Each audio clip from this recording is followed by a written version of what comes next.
Well, switching gears a little bit, Red, I know that your passion is health and wellness.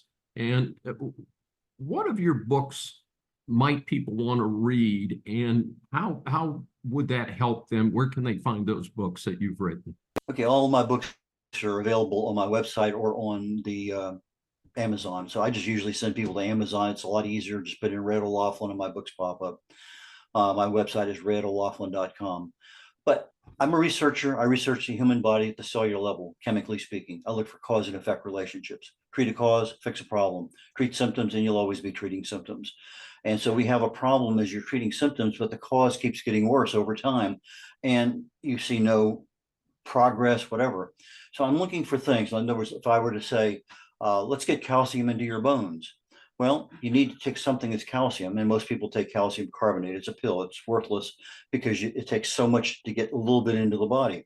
But let's say you're eating the right combination of fruits and vegetables and you're getting your calcium, but you have to have magnesium in your body in order for that to get processed. It's not bioavailable.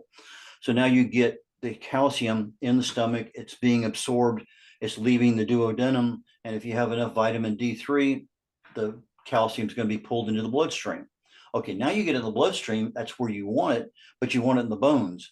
However, if you don't have enough vitamin K2, that calcium is going to go to your heart valves and arteries as plaque. So now you have to have vitamin K2, vitamin D3, magnesium, and calcium. So that's kind of, there's other things in there, but that's the short one. Now you get it into the bones, it's much more difficult to keep it in the bones than it is to get it there. Because what happens is your body has what's called a pH. It's a balance between being acidic and alkaline. And the body's blood system needs a pH of about 7.4, plus or minus a little. And so if you're in 7.4, hey, everything's fine. Calcium stays in the bones, everybody's a happy camper. But anytime you eat protein, fat, carbohydrates, you exercise, you breathe, you think, your body becomes more acidic, less than 7.4. What happens then? The bloodstream reaches into the bones, grabs calcium molecules, and stabilizes the pH of the bloodstream. Now, I've been a runner for decades, a weightlifter, I've been all sorts of stuff. The very first time I ever had a bone density test, I was osteopenic, and it just drove me crazy. I couldn't figure out why.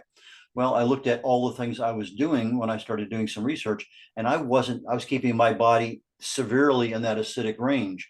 So my body was constantly leaching my bones of calcium in order to maintain a blood pH for health. So what happens when you get old? Well, brittle bone, other things, and those things are issues that become a problem.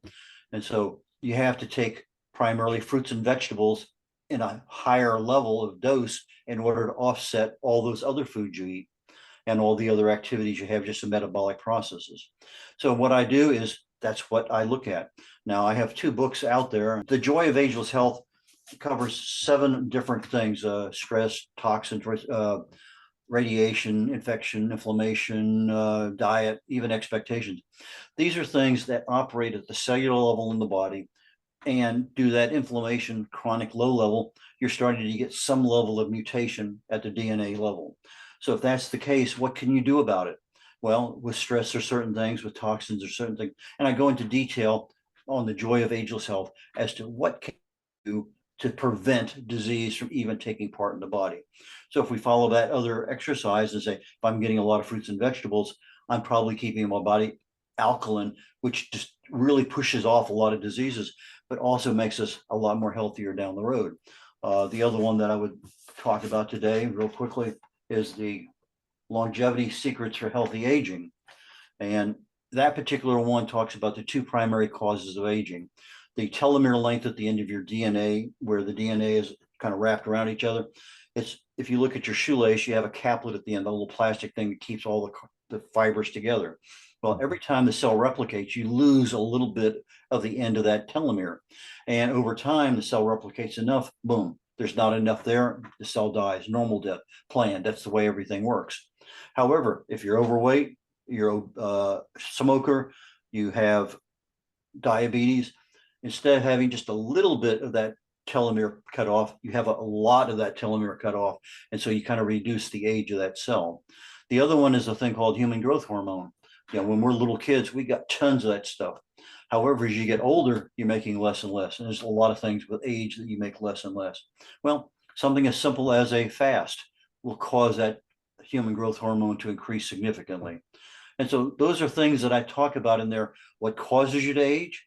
What can you do to accelerate your aging? What can you do to decelerate your aging? So those are two books that I would recommend: The Longevity Secrets of Healthy Aging and The Joy of Ageless Health. So those are two that I would strongly recommend to somebody who has a real interest in keeping their health. Sounds good to me, Red.